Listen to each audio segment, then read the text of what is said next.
All right. Hi, everyone. Welcome back to the fourth episode of Talking to Unicorns. That is the name that I've given this little show. And so in this video series, what I do is I talk to different Unicorn Factory freelancers, get to know them, kind of hear how they got into freelancing, and share a few tips and tricks. And today, I've got Denym, who has been with us for ages. He's a digital marketer from Auckland. Denym, how you doing? Good, mate. Good. Thanks for inviting me on. Yeah, so a little bit about my background. I've been a freelancer on the Unicorn Factory for a while now. I've been doing it for a bit longer than that. Started about 2.5 years ago after I left. I used to work in different software companies in the sort of SaaS industry. And I just had enough people were basically asking me for tips and tricks and help on their marketing. I was able to turn that hobby into a freelance job, and ended up starting a marketing agency, like a solo agency called Hypergiant. At the same time, I also started an events company called Paintvine, running painting and wine events across New Zealand and now also in the United Kingdom, and all sorts of different little projects in between here and there. So yeah, I guess my background is in primarily in digital marketing, in the sort of PPC space, so lots of social media ads, so Facebook ads, Twitter, a lot of Google stuff as well, Google AdWords and the like, and a lot of like marketing automation and strategy, as well as I do quite a bit of like advocacy type marketing and PR.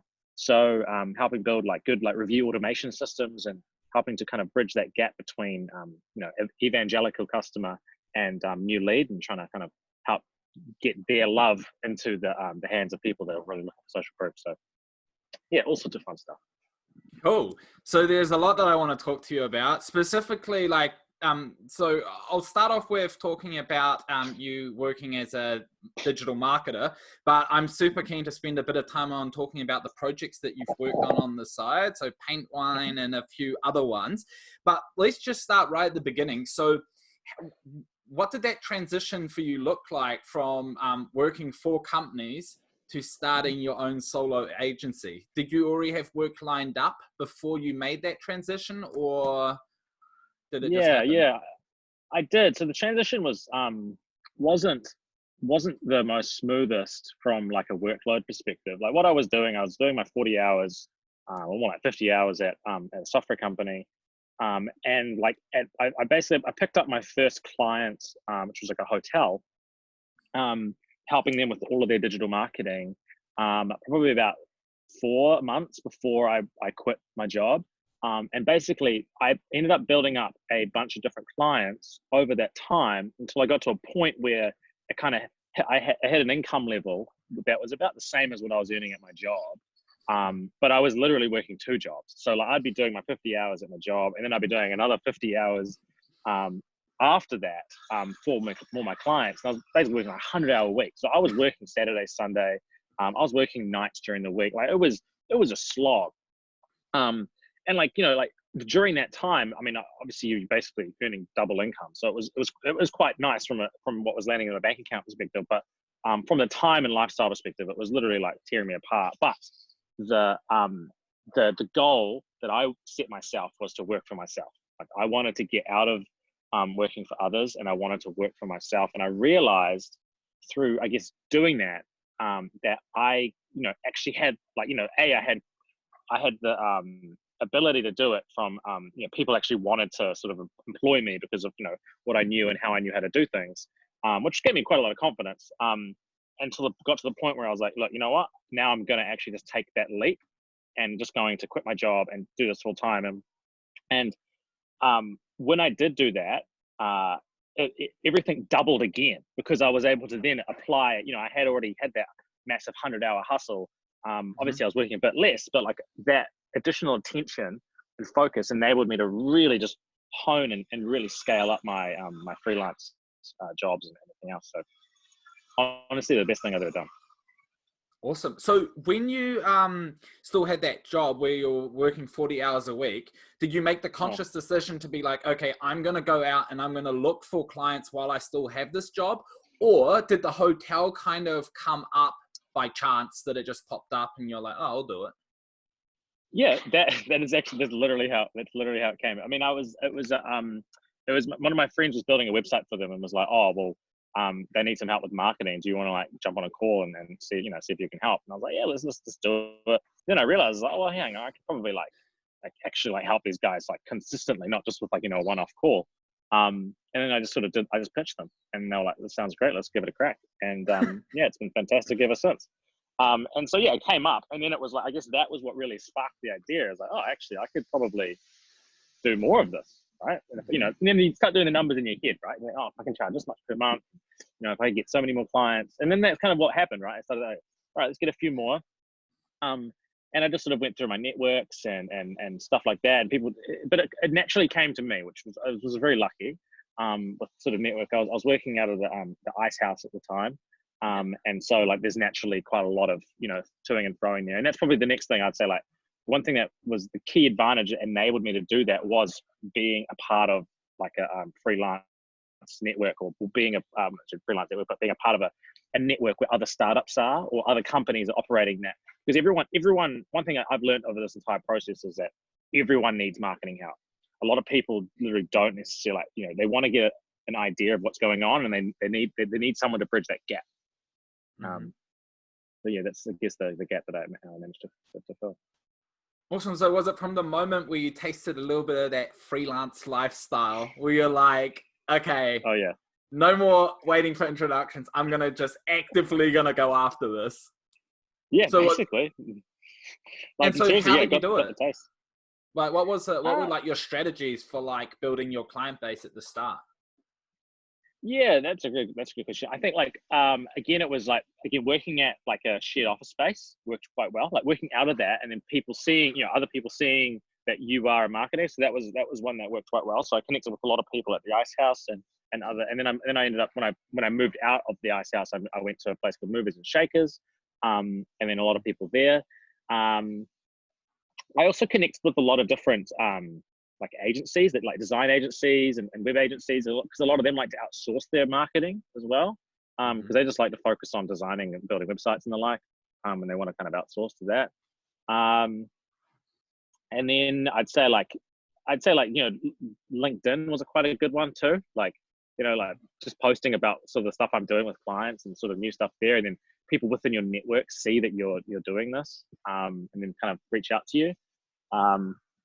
That was probably the key one. And then obviously, and then obviously jumping on the Unicorn Factory has been a really huge, massive impact for me, because I get leads every week, basically come through there, people just wanting help, with marketing, big jobs, small jobs, or just, even just some advice. So I'd say like, yeah, getting started out, it was really like just leveraging my internal networks the most, right? And that was at the time, that was literally where I was working.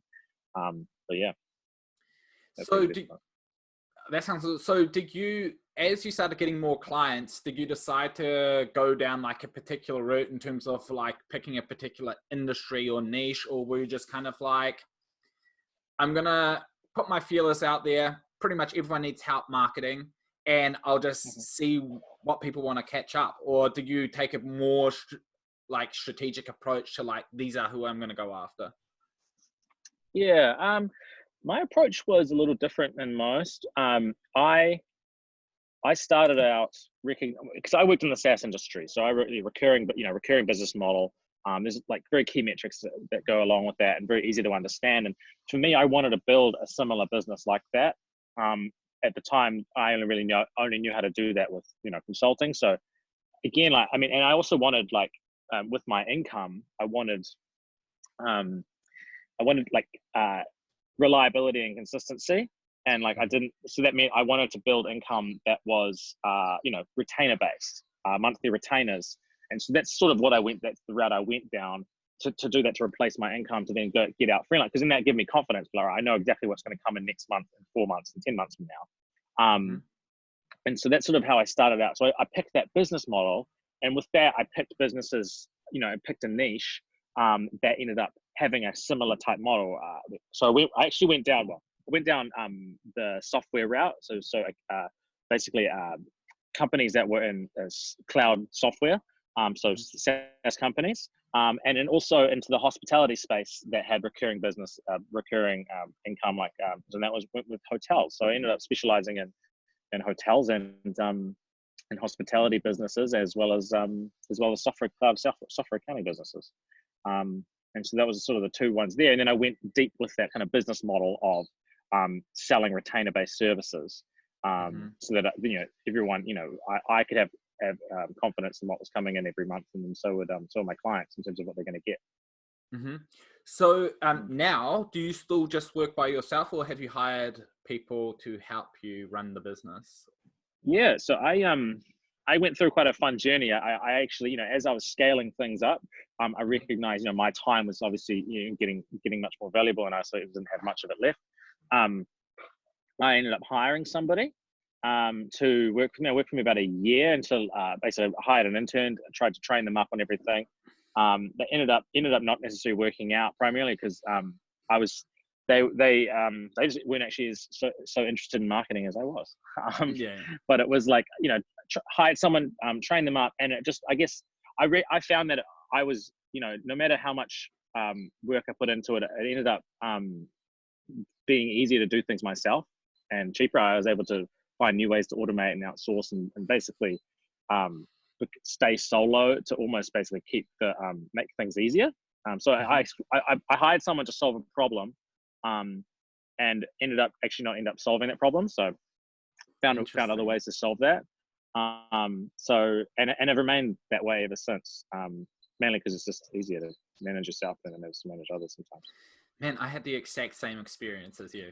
Like, I've tried it, and I know what you mean, but I'm not even going to go into too much detail on all of that. So does that mean like now it's you alone? Yeah, just me. But what I do is I've built a really good network of people that I can bring in on projects on an ad hoc basis. So like I've got really good writers, really good designers, really good developers that I can really pull things together with. And so that's kind of in a way what I now sell in a freelance capacity, is like I can bring visions to life. I can implement anything we need to basically achieve these goals, and I could do it in a low cost way, because it's like, well, I can bring in the people that need to be brought in for just those functions.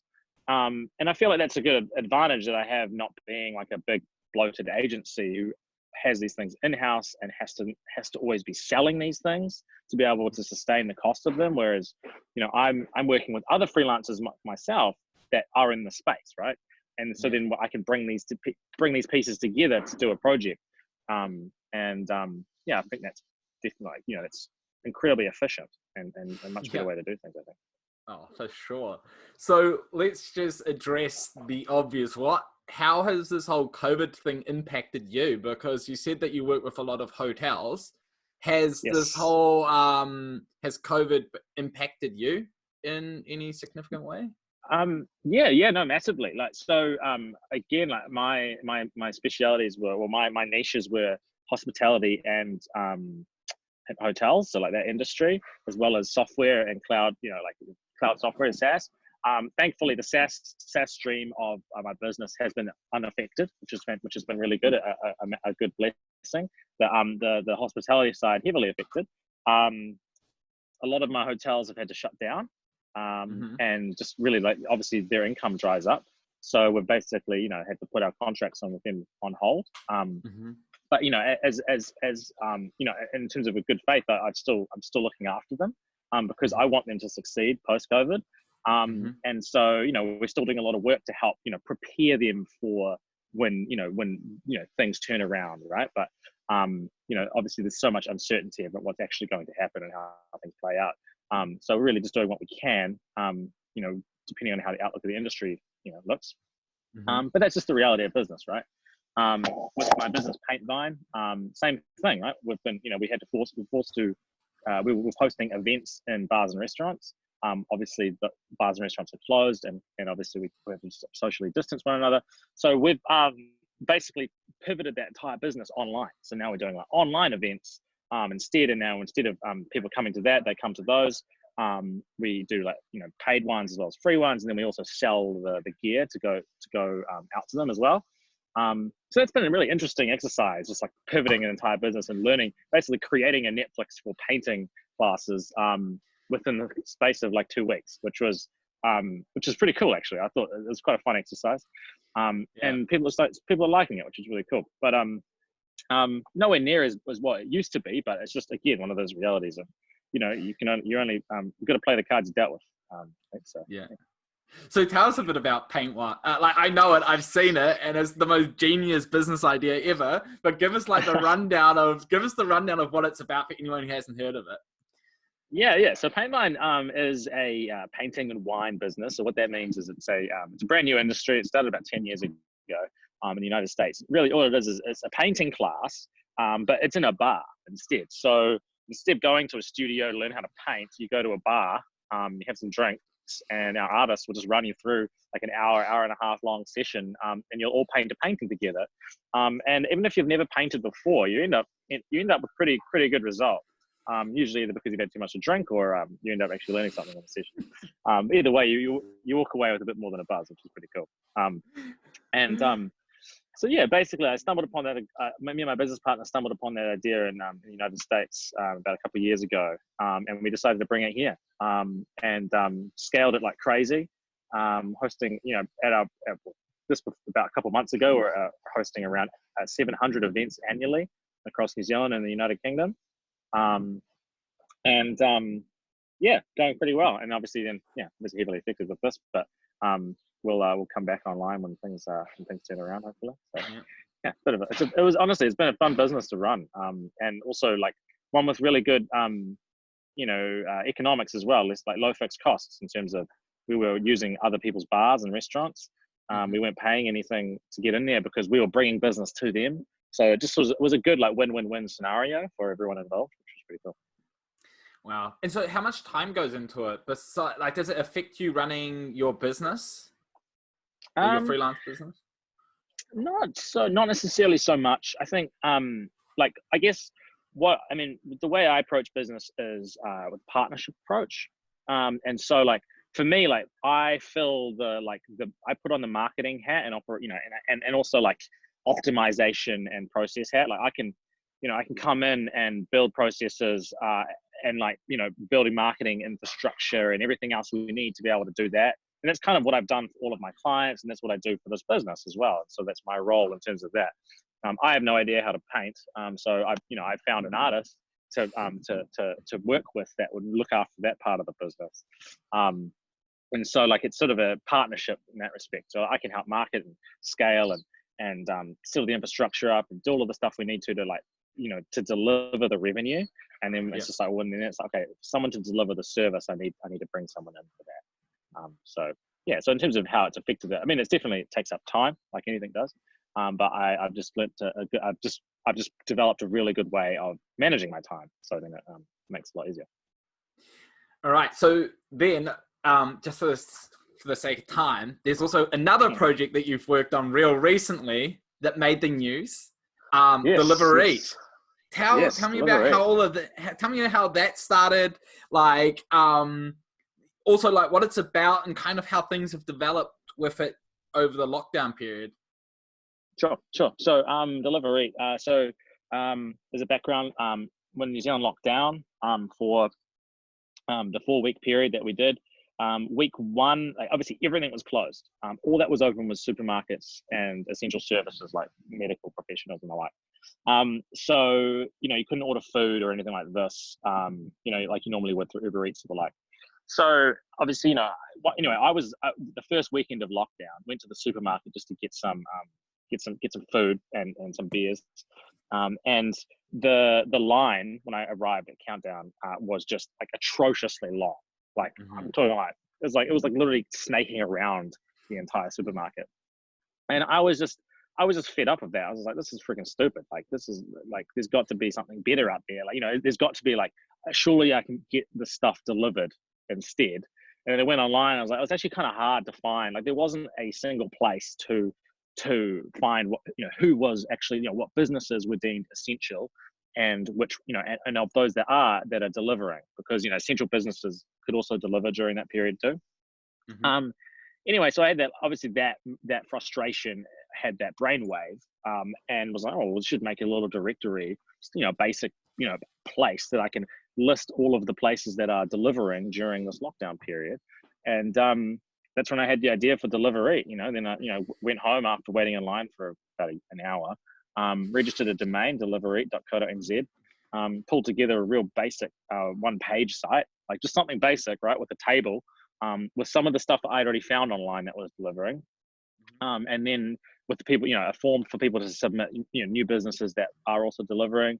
Used emojis to make it kind of fun to filter it out, and then with a link to where you can order, and then then I'd put it out through my network, on LinkedIn and on Facebook, and just be like, hey, I've just developed this cool list because of this frustration I had.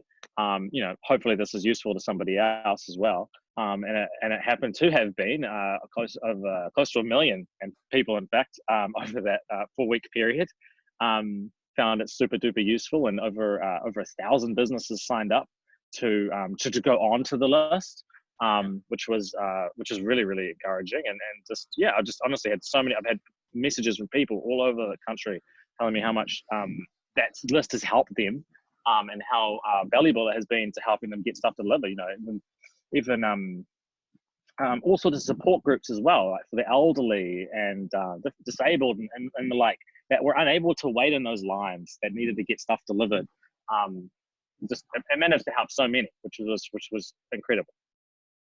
That is honestly amazing. So what's happened with it now? So what's the... Yeah, so basically, I had no objective with other than just to help people out, and obviously it helped quite a few out. With the move down to level 3, where delivery, like where food services, businesses that sell takeaway food and the like, are open. There was obviously a lot of heat that went around with that, and obviously everyone wanting to capture a lot of attention there, and a business called Moby to Go, which creates software for hospitality businesses for a direct to consumer model, that would, in other words, enables them to sell their products online, and take payment and the like in the way that Uber Eats does, but directly on their website. Approached me and wanted to acquire the website in order to list their merchants on there, so that they can help build basically a direct sales channel for them and help drive some business to them. So we did the deal over the weekend, and it was sealed, and then so I helped them. It was basically a win-win for everyone. So it was a great outcome, really. Yeah, I mean, what a good way to use your time in lockdown. I know, honestly, I don't think I'll ever experience a creation of a business and scaling of a business and selling of a business that quick, all within 4 weeks. So it's bound to be a record. Oh, for sure. So look, like just talking to you, there are obviously 2 sides to what you do. You've got your agency, and you're also very entrepreneurial with the types of things that you spin up with Paintvine and Delivery. Like, without, like, obviously nothing's like, especially you can't tell what's going to happen in the future, but where do you see yourself going personally? Do you think that you're going to continue to like go towards down the marketing route, or do you see yourself transitioning more into like product at some stage? It's funny you say that. I mean, obviously I'm always looking for the next like big opportunity and an exciting opportunity. I think what's next for me is, product interests me a lot. I like the defendability of product. I like the scalability of product. It's really hard to scale yourself, and it is to scale agencies. But then I also see the flip side of that as well. I see the value in agencies in terms of it's hard to take down an agency model. But it's when you, like, an example here is like when you build a product, you basically build a target on your back for someone else to come in and build something better and defeat you. Whereas with an agency model, it's a lot harder to do that. Not necessarily impossible, but it's definitely something that is in my mind. But I know the one thing I definitely don't want to do, and I made this very clear after going through that experience of hiring someone and kind of the up and down of that, is I do not want to build an agency, and I don't want to build a big one. I want to remain manageable for myself in terms of as a freelance capacity, but ultimately build business and build real value, and doing that most likely through product. And so that's probably where I'll look to. That's definitely where I want to put my attention into. Yeah. Amazing. Well, I reserved the last 5 minutes of this chat to basically give tips to some of the up and coming freelancers, maybe even people who are currently working a 40-hour job and considering transitioning out. What are some things that you think like you should kind of keep in mind or do if you want to transition into the world of freelancing? Like, what are some things that are like the most important things to... Yeah, I think like some of the best tips to be able to transition out. Like most people, they want security, right? And most people need security and understanding where their next paychecks, where the next meal is coming from. And that was a big one for me. So what gave me confidence to take the leap and quit my job was that I knew where that next meal was coming from, and that was like through having basically having like anchor clients, right? People that clients that will support you, and in other words, if all things went bottom up, would almost basically employ you again, right? And so that I made sure to focus on building really good relationships with my anchor clients. And those anchor ones were my first clients, right?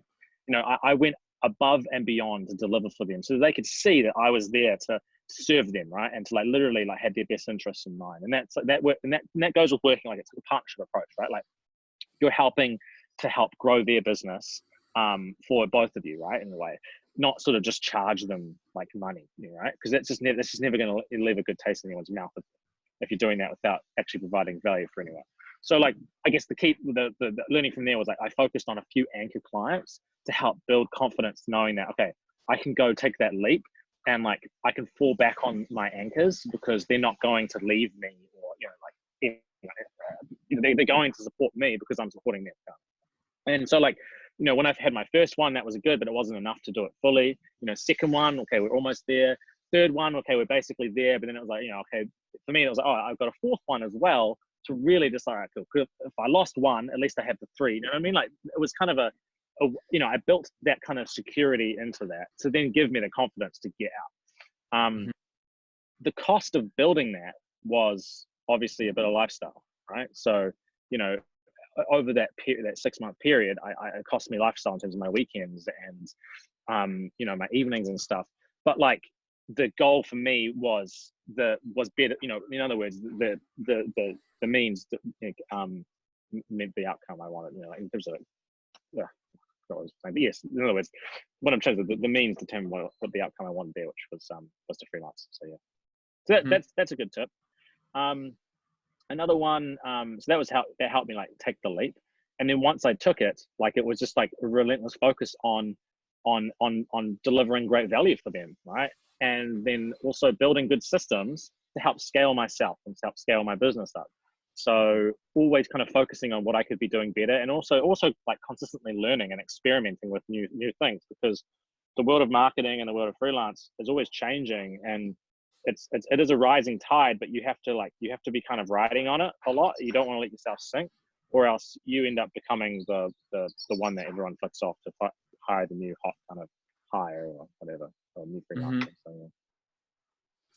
That's amazing. Yeah, I mean, honestly, I'm gonna wrap it up here because we've pretty much had half an hour, and honestly, so many amazing takeaways.